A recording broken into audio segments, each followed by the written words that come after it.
Mm, that's great. And I look forward to hearing about kind of like the journey and where your work has taken you. You've done a lot of work. You've written books such as like The Soul. You wrote the entry in the Black Hole Companion of Natural Theology for like the argument from consciousness. So much great stuff here that we'll talk about.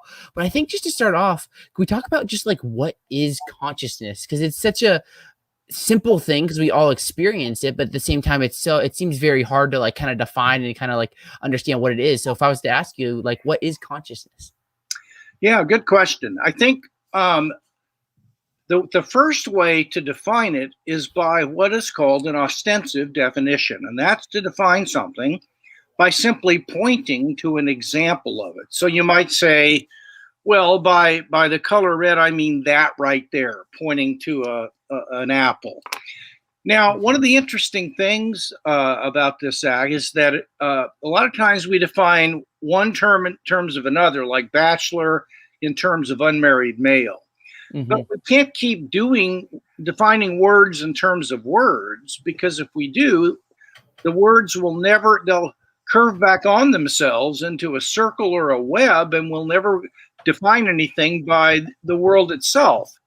And so when you get to something basic that you can't define in more basic terms, you just have to ostensibly define it. So consciousness is like this.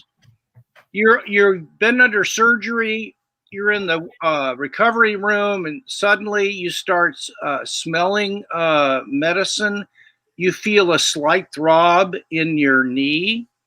You have a thought. I think I'm home, but I'm not sure.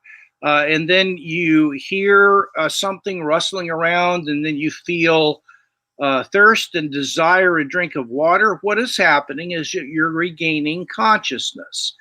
And consciousness consists of sensations, thoughts, beliefs, desires, and acts of a free intentional will. Now, if you want to give a characteristic of consciousness, then I would just say this. For every conscious state, whether it's a pain state or a tasting a lemon state or thinking about something, for every conscious state, there is what it is like to be in that state.